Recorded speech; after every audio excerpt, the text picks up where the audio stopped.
अस्सलामुअलैकुम, मैं हूं फ़ैज़ बशीर, आपका ऑनलाइन टीचर। और आज हम बात करने वाले हैं बायोलॉजी की। तो सबसे पहले तो क्लास 9 के स्टूडेंट्स अपनी बुक्स निकालें और उन्हें याद होना चाहिए कि हम अपना फर्स्ट चैप्टर कंप्लीट कर चुके हैं। तो आज हमारा सेकंड चैप्टर का फर्स्ट लेक्चर है। आज हम अपना सेकंड चैप्टर, बायोलॉजी का सेकंड चैप्टर स्टार्ट करेंगे।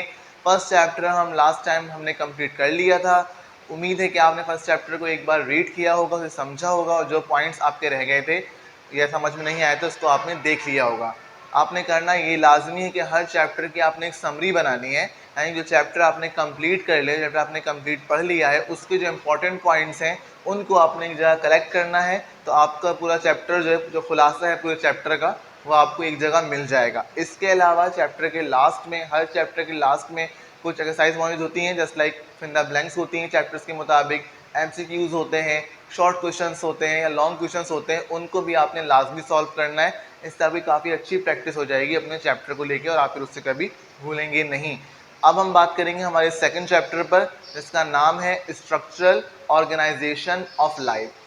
फर्स्ट चैप्टर में हमने जो डिस्कस किया था व्हाट इज़ बायोलॉजी, कि बायोलॉजी होती क्या है, उसमें क्या क्या स्टडी किया जाता है, उसकी इम्पोर्टेंस क्या क्या होती हैं, या बायोलॉजी में कौन कौन सी फील्ड्स हैं, कौन कौन से लोग हैं जिन्होंने इस फील्ड में काम किया।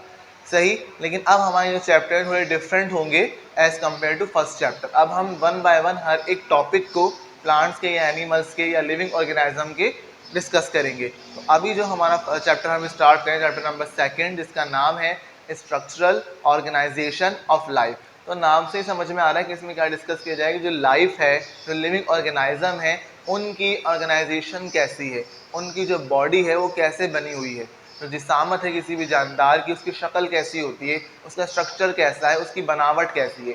तो इस चैप्टर के अंदर यही स्टडी किया जाएगा कि जो ऑर्गेनाइजम्स हैं, जो जानदार हैं, जिनमें लाइफ मौजूद है, उनकी बॉडी का स्ट्रक्चर कैसा है, वो कैसे बने और कौन कौन से कंपोनेंट से मिलकर बने, उनकी बॉडी की कंपोजिशन क्या है, कौन से केमिकल मॉलिक्यूल्स या कौन से जो दूसरी भी चीज़ें हैं उनको मिलाकर जो है एक बॉडी, एक लिविंग बॉडी बनती है। इस पे बात की जाएगी। तो इसमें तो एक बात तो हम पहले से जानते हैं, जो कि हम अपनी प्रीवियस क्लासेस में साइंस पढ़ते हुए आ रहे हैं और उसमें हमने ये बात जानी है, हम ये बात जानते हैं पहले से कि जितने भी लिविंग ऑर्गेनिज्म हैं उनकी बॉडी एक ख़ास चीज़ से बनी होती है। जो उनकी बॉडी का बेसिक स्ट्रक्चर है, जो बुनियाद है उनकी बॉडी की, जहाँ से बॉडी बनना शुरू होती है किसी भी जानदार की, वो होता है सेल। सही। हम ये बात जानते हैं कि cell is a basic unit of life, cell is a basic unit of living organism. जो भी जानदार है, आया वो प्लांट हो या एनिमल या माइक्रो ऑर्गेनिज्म हो, जो उसकी जो बॉडी होगी, वो जो उसकी जो साख्त होगी, जैसे हम केमिस्ट्री में बात करते हैं कि जो मैटर है, जो चीज़ें हमें दिखती है मटेरियल, वो बनी होती हैं एटम्स। हम ये कहते हैं अगर मैटर को ब्रेक किया जाए, उसको डिवाइड किया जाए, तो जो आखिरी पॉइंट आ जाता है, आखिरी ज़र्रा आ जाता है जो इनडिविजिबल है, जिसे आप कहेंगे मजीद अब डिवाइड नहीं हो सकता, दो पार्ट्स में डिवाइड नहीं हो सकता, तो उसको आप एटम कहते हैं। सही। तो मटेरियल्स को जिस तरह डिवाइड किया जाता है एटम्स के अंदर, सिमिलरली इतनी बड़ी जो लिविंग बॉडी है, उसका जो बेसिक पार्ट है, जो लास्ट पार्ट है, उसे सेल कहा जाता है। कोई भी जानदार हो, उसकी बॉडी जो शुरू होती है वो एक सेल से बनना शुरू होती है। कुछ जानदार ऐसे हैं जिनकी बॉडी में एक ही सेल होता है, वो उसी पे रहते हैं। लेकिन बहुत से ऑर्गेनिज्म ऐसे भी हैं जिनकी बॉडी में वो एक सेल डिवाइड होता है दो में, दो से चार में, चार से आठ में, और इस तरह वो सेल डिवीजन होते होते पूरी एक लिविंग बॉडी वजूद में आ जाती है। तो हम ये बात जानते हैं कि जो सेल ही वो चीज़ है, वो पार्ट है बॉडी का, जो बेसिक यूनिट है और जहाँ से लाइफ शुरू होती है। कोई भी जानदार जब दुनिया में आता है तो वो जस्ट एक सिंगल सेल होता है। अगर वो यूनिसेलुलर है, सिंगल सेल वाला है, तो वो एक ही सेल रहेगा थ्रू आउट द लाइफ। लेकिन अगर वो मल्टी सेलुलर है, उसकी बॉडी, पूरी बॉडी उसकी बननी है, बड़ी बॉडी है, तो वो सेल डिवीजन होगी और उसके साथ साथ जो है वो सेल डिवीजन के बाद बहुत सारे सेल्स बनकर पूरी बॉडी वजूद में आ जाती है। तो आसान सी बात यह है कि हम डिस्कस कर रहे हैं ऑर्गेनाइजेशन ऑफ लाइफ, तो cell is a basic unit of life. सही है। पहला पॉइंट हमने क्या लेना है यहाँ पे, सेल। तो cell is the basic unit of life.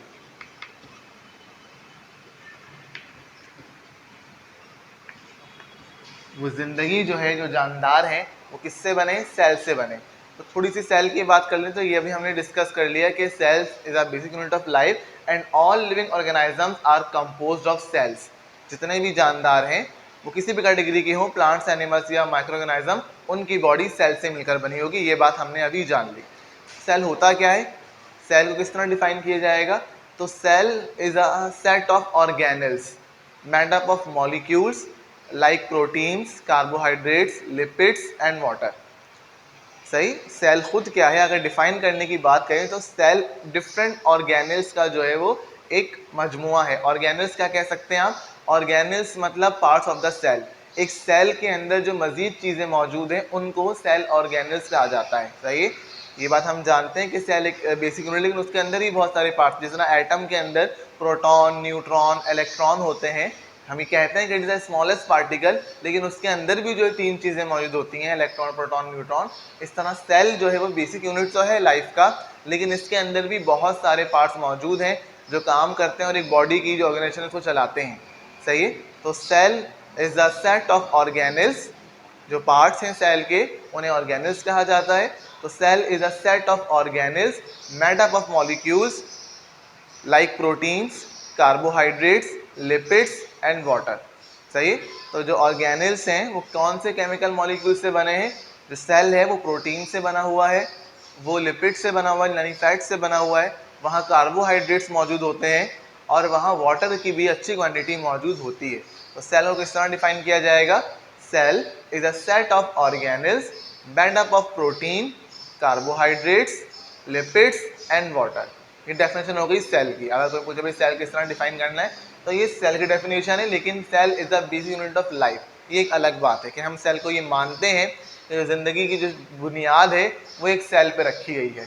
सही है, एक सेल से ज़िंदगी जानदार बनना शुरू होता है। और सेल खुद क्या है, ऑर्गेनल्स का एक सेट है, एक क्लस्टर है ऑर्गेनल्स का, जो सारे मिलकर काम करते हैं। वो किससे बने हुए हैं, वो प्रोटीन, कार्बोहाइड्रेट, वाटर से बने हुए हैं। ये हो गई डेफिनेशन। सही, तो अब बात आती है डिस्कवरी ऑफ द सेल पे। सही है, डिस्कवरी ऑफ द सेल हमने पहले भी ये बात डिस्कस की थी कि जब हम साइंस पढ़ते हैं या साइंस की किसी भी फील्ड की बात करते हैं तो वहाँ दो लफ्ज़ बहुत ज़्यादा इस्तेमाल किए जाते हैं, एक डिस्कवरी और एक इन्वेंशन। सही है, जब आप साइंस के कोई भी ब्रांच को स्टडी करेंगे, किसी भी फील्ड में जाएंगे, तो ये दो लफ्ज़ बड़े मशहूर हैं, डिस्कवरी और इन्वेंशन।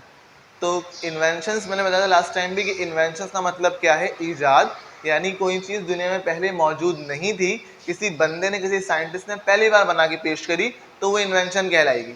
लेकिन एक चीज़ दुनिया में मौजूद थी, जैसे किसी इंसान ने उसकी खोज लगा ली, उसको ढूंढ लिया, उसको बनाया नहीं है, तो वो कहलाएगी डिस्कवरी यानी दरिया। तो सेल्स जो हैं वो तो पहले से मौजूद है। सही है, जानदार जैसे दुनिया में बड़े बड़े सेल किसी को पता नहीं था, मगर किसने सोचा नहीं था कि ये जो जानदार हैं इनकी बॉडी सेल से मिलकर बनी होगी, लेकिन सेल्स अभी मौजूद थे। सही है, तो किसी ने ये बात सोची, इसको ऑब्जर्व किया, सही है, इस पर हाइपोथेसिस पेश किया, एक्सपेरिमेंट्स किए और अपनी इस बात को प्रूफ कर दिया कि हाँ भाई ये बात सच है, जितने भी जानदार हैं वो सेल से बने हुए हैं। सेल तब भी मौजूद थे, लेकिन एक साइंटिस्ट ने, एक बंदे ने उसको जो है वो अपनी ये अपना नज़रिया पेश कर दिया, अपनी थ्योरी पेश कर दी, ये लॉ पेश कर दिया, जितने भी जानदार हैं वो सेल से मिलकर बने हैं। सही, तो डिस्कवरी ऑफ सेल जो शुरू होती है वो शुरू होती है after the invention of microscope. सही है, क्योंकि हम ये बात जब बोल रहे हैं कि cell is basic unit of life और उसे कंपेयर कर रहे हैं एटम से, तो जिस तरह एटम को आम इंसानियत नहीं देख सकती, सिमिलरली सेल को भी आम इंसानियत नहीं देख सकती। सेल भी जो होते हैं वो साइज में माइक्रोस्कोपिक होते हैं। हमें ये पता है कि जो सिंगल सेल्ड ऑर्गेनिज्म है, just like amoeba, just like bacteria, just like Euglena, तो ये हमें नहीं दिखते। क्यों हमें नहीं दिखते, क्योंकि इनकी बॉडी सिंगल सेल्ड है, दे आर यूनिसेलुलर। जब इनकी बॉडी में एक सेल है और वो हमें नहीं दिखता, इसका मतलब ही यही है कि हम एक सेल को नहीं देख सकते, वो साइज में बहुत छोटा है। ये जो सेल्स हैं साइज में इतने छोटे हैं जिन्हें आम इंसानियत नहीं देख सकती। तो हम ये बात जानते हैं कि अब हमारे पास ऐसा इंस्ट्रूमेंट है जिसे माइक्रोस्कोप कहा जाता है, जिसके ज़रिए छोटी चीज़ों को बड़ा करके देखा जाता है। सही है, तो सेल को अभी जो फर्स्ट टाइम स्टडी किया गया वो after the invention of microscope किया गया। सही है, जब माइक्रोस्कोप वजूद में आ गया उसके बाद सेल्स की स्टडी की गई। तो ये बात आपको पता होनी चाहिए कि माइक्रोस्कोप किसने इन्वेंट किया था। तो माइक्रोस्कोप जो है वो गैलीलियो ने जो है वो, पहले तो माइक्रोस्कोप की बात आएगी कि ये माइक्रोस्कोप का मतलब ही क्या है। माइक्रो मीन्स छोटा और स्कोप मीन्स देखना, यानी छोटी चीज़ों को देखने के काम आएगा ये जो इंस्ट्रूमेंट होता है। डिस्कवर किस सॉरी इन्वेंट किसने किया था? गैलीलियो ने इसको इन्वेंट किया था और 1610 के अंदर किया था। अभी क्या चल रहा है? 2020, और 1610 के अंदर माइक्रोस्कोप को जो है वो इन्वेंट किया गया। सही, माइक्रोस्कोप जब इन्वेंट हो गया, गैलीलियो साहब ने इसको इन्वेंट कर लिया, बना लिया इस इंस्ट्रूमेंट को, जो एक छोटी चीज़ को बड़ा करके दिखाएगा या वो दिखाएगा जैसे आम इंसानी आँख देखने की ताब नहीं रखती, साइज में बहुत छोटी हैं। सही है, तो ये बना लिया इन्होंने अपना इंस्ट्रूमेंट 1610 के अंदर, इस ईयर के अंदर गैलीलियो ने। गैलीलियो इटालियन साइंटिस्ट थे, ये बात हमें याद होनी चाहिए। हमने फर्स्ट चैप्टर में इनको स्टडी किया है, इनकी कॉन्ट्रीब्यूशन को स्टडी किया है। एक बार दोबारा इनका नाम आ गया। जब गैलीलियो ने माइक्रोस्कोप जो है वो इन्वेंट कर लिया, तो उसके बाद आते हैं यहाँ पर रॉबर्ट हुक साहब। कौन आते हैं? Robert Hooke. रॉबर्ट हुक वो साइंटिस्ट थे जिन्होंने सेल को स्टडी किया। टाइम जो है इन्होंने सेल डिस्कवर किया, तो वो रॉबर्ट हैं। ये आपको आ सकता है फंडा कि सेल इज डिस्कवर्ड, तो रॉबर्ट हुक सेल को जो है वो रॉबर्ट डिस्कवर किया है। कैसे डिस्कवर किया? तो अंडर अ माइक्रोस्कोप ये स्टडी कर रहे थे कॉर्क को। अब तो खैर हमारे पास ज़्यादा यूज़ प्लास्टिक का होता है, लेकिन उस ज़माने में जो कॉर्क जो होते हैं, ढक्कन होते हैं, जो कोई भी चीज़ें होती हैं, ज़्यादा लकड़ी की बनी हुई होती थी। सही है, लकड़ी कहाँ से आती है? प्लांट से आती है। सही है, या जो आपके पास जो कॉर्क को जो है वो स्टडी कर रहे थे अंडर अ माइक्रोस्कोप, तो ये देखते हैं, उन्होंने कॉर्क को माइक्रोस्कोप में देखा, तो जिस तरह शहद की मक्खी के जो शहद का डिज़ाइन होता है बाहर से, डिफरेंट टाइप के बॉक्सेस बने हुए होते हैं, ऐसे करके अगर बना के दिखाया जाए, मुझे शायद ना आए सही से बनाना, तो अगर देखा जाए तो इस तरह से जो है वो बॉक्सेस नज़र आते हैं। अगर शहद तो देखा जाए बाहर से, क्या इसको क्या कहेंगे, मुझे फिलहाल नाम नहीं आ रहा याद। तो ये जो है वो इस तरह से शहद दिखाते हैं, टीवी में भी दिखाते हैं, इस तरह से जो है वो शहद की मक्खी का बाहर से जो वो बना हुआ होता है, जिसमें शहद मौजूद होता है, वो ऐसे होता है। वैक्स का जो बना हुआ होता है, मोम का, मोम जिससे निकलता है। सही है, तो इनको इस तरह के बहुत सारे चैम्बर्स नज़र आए। जब इन्होंने उस कॉर्क को रखा माइक्रोस्कोप में, तो ये उनको माइक्रोस्कोप में बहुत सारे चैम्बर्स नज़र आते हैं। इन्होंने इन चैम्बर्स को नाम दिया, इन खानों को नाम दिया सेलुला, जो एक इटालियन वर्ड है। सही है, इटालियन वर्ड है सेलुला, और बाद में इसको सेलुला से भी सेल कर दिया गया। तो इस तरह जो है वो सेल की डिस्कवरी हुई कि रॉबर्ट हुक ने स्टडी कर रहे थे वो एक कॉर्क को, प्लांट कॉर्क को अंडर अ माइक्रोस्कोप। तो उन्होंने उसमें देखा माइक्रोस्कोप में कि उन्हें उस कॉर्क के अंदर ऐसे बहुत सारे खाने नज़र आए, जिन्होंने चैम्बर्स का नाम दिया। बाद में उन चैम्बर को सेलुला या सेल का नाम दे दिया गया, और कहा गया कि जो पूरी जो कॉर्क, जो पूरी प्लांट बॉडी है, उसके अंदर ऐसे बहुत सारे चैम्बर्स मौजूद हैं जिन्हें सेल कहा जाता है। ये तो थी कहानी रॉबर्ट हुक की। सही, रॉबर्ट हुक ने ये काम किया है, और इसके अलावा जो है ये काम किस ईयर में किया गया है? तो रॉबर्ट हुक ने ये काम जो है वो 1665 के अंदर किया। 1610 के अंदर जो है वो माइक्रोस्कोप इन्वेंट हुआ था, और 1665 के अंदर रॉबर्ट हुक ने सेल को डिस्कवर कर लिया। सही, अब जब सेल को डिस्कवर कर लिया, तो फिर बात आती है सेल ऑर्गेनेल्स की, जो कि हमने डिफिनेशन में ये कहा था कि cell is a set of organelles. सही है, मेड अप ऑफ मॉलिक्यूल्स। तो cell is a set of organelles, तो ऑर्गेनेल्स को डिस्कवर किया, और ऐसी बात है। सही है, तो अभी तो सिर्फ सेल की बात होगी, लेकिन फिर one by one different scientist ने आकर सेल के डिफरेंट ऑर्गेनेल्स को जो है वो डिस्कवर किया, और फिर उनका फंक्शन भी डिस्कवर किया। सही, उनका काम भी डिस्कवर किया। इस सेल के अंदर जितने भी चीज़ें मौजूद हैं, जो ऑर्गेनल्स मौजूद हैं, वो सब अपना एक प्रॉपर फंक्शन परफॉर्म कर रही हैं। कोई प्रोटीन सिंथेसिस कर रहा है, कोई कार्बोहाइड्रेट्स को ट्रांसफ़र कर रहा है यहाँ से वहाँ, कोई जेनेटिक मटेरियल प्रोड्यूस कर रहा है, कोई डीएनए आरएनए को कंपोज कर रहा है। तो ये बहुत सारी जो काम है, फंक्शन है, वो इनसाइड द सेल हो रहे होते हैं। सही है, तो अब यहाँ पे जब ये सारी बात हो गई कि सेल में इतने सारे काम हो रहे हैं, तो अब ये भी कहा जाएगा कि cell is a basic unit, but as well it's also functional unit of the body.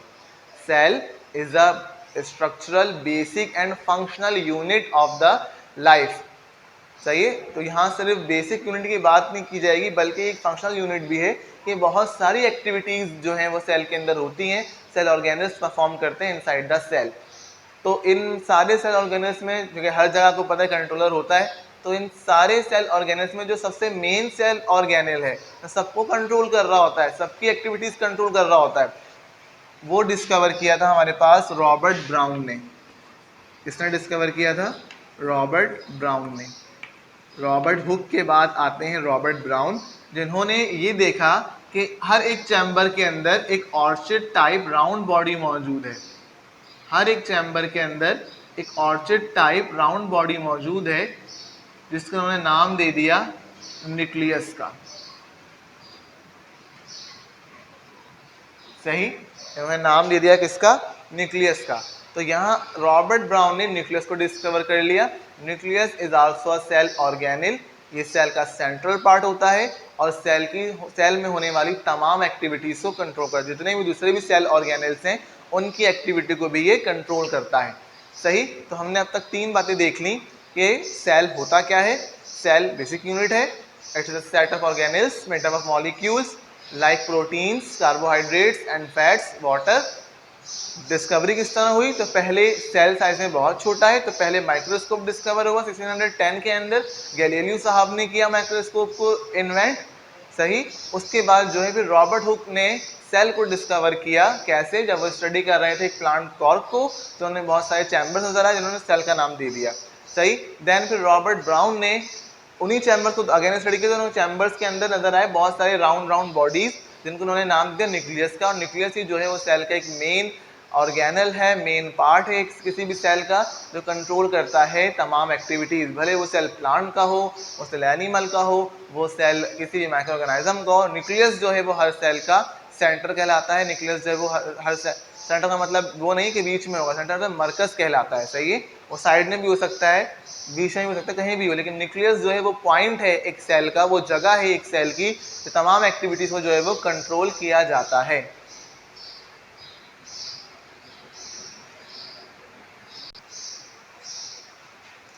सही, तो इन तीनों चीज़ों की डिस्कवरी के बाद आते हैं साइंटिस्ट शवान। सही, शवान ने क्या स्टडी किया? इन्होंने ये स्टडी किया था, इन्होंने ये अपनी ऑब्जर्वेशन पेश करी कि जितने भी आपके पास प्लांट्स हैं उनकी बॉडी जो है वो सेल से बनी है। सही, शवान के बाद आते हैं हमारे पास शेल्डन, जिन्होंने ये बात कही कि जितने भी एनिमल्स हैं उनकी बॉडी भी सेल से बनी है, और इन्होंने एनिमल सेल के अंदर भी जो है वो ऑब्जर्व किया।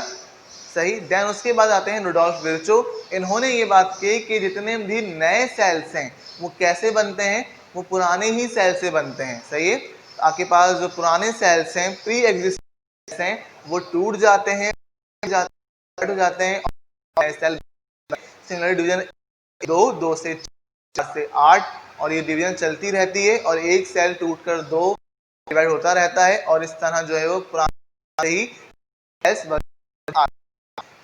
इसने अपने जो डिफरेंट ईयर्स में किया है। शेल्डन ने ये काम किया है 30 शवान ने ये काम किया है 39 के अंदर, और रुडोल्फ ने काम किया है 1850 के अंदर। इन तीनों के इन काम को कंट्रीब्यूशन कहा जाता है थ्योरी। सही है, हमारा अगला टॉपिक थ्योरी।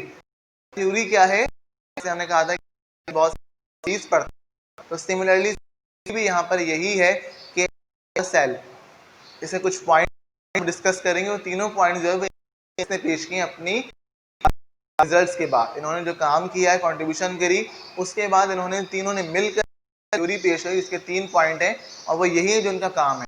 पहला पॉइंट बात कि cell is a basic structure and functional unit of life. Cell is the smallest basic structural and functional unit of life. पहला पॉइंट इस थ्योरी का ये है कि सेल जो है वो जिंदगी का फंक्शनल स्ट्रक्चर, बुनियादी जिंदगी है। पॉइंट कि all living organism are compose, जितने भी जानदार हैं उनकी बॉडी सेल से बनी है। अब सेलुलर हो या सेलुलर हो, उनकी बॉडी में सेल मौजूद, एक भी हो सकते हैं। दूसरा पॉइंट ये था कि all living are composed of cell. तीसरा पॉइंट ये था हमारे पास कि new cells are from pre existing cells, नए सेल्स बनते हैं पुराने सेल से ही बनते हैं, पुराने सेल्स में सेल डिवीजन हो जाती है तो वो फिर नए सेल्स बना लेते हैं। और चौथा पॉइंट इस थ्योरी का ये है कि सेल्स कंटेन हेरिडिटरी मटेरियल, सही है, न्यूक्लिक एसिड। हर एक सेल के अंदर हेरिडिटरी मटेरियल होता है, यानी ऐसा मटेरियल जो ट्रांसफर करता है कैरेक्टर्स को फ्रॉम पेरेंट टू ऑफस्प्रिंग, तो वो हर सेल के अंदर होता है मौजूद, सही। हर सेल के अंदर जो है वो न्यूक्लियस में एक हेरिडिटरी मटेरियल मौजूद है जो क्या काम करता है, ट्रांसफर करता है कैरेक्टरिस्टिक्स को पेरेंट टू ऑफस्प्रिंग। ये 4 पॉइंट्स, 3-4 पॉइंट सेल थ्योरी का है। और सेल ये कि आपके पास अगर डिफाइन 3 पॉइंट्स बताए जाएंगे थ्योरी में, जो कंट्रीब्यूशन शवान और विर्चो की।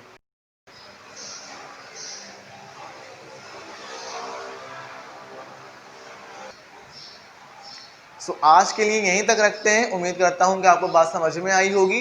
करना आपने ये जो भी पूरा टॉपिक को बताया गया है अभी about cell and cell theory, वो आपने जाकर अपनी बुक में एक बार पढ़ लेना है।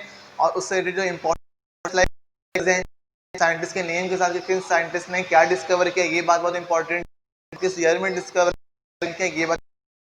सेल थ्योरी के 3 पॉइंट अपने पास कलेक्ट कर लेने हैं, जो समरी 3 पॉइंट्स की, जो important point.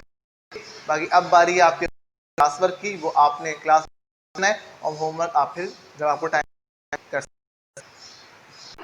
Okay students, it's your class work time. और अब बारी है आपके होमवर्क की।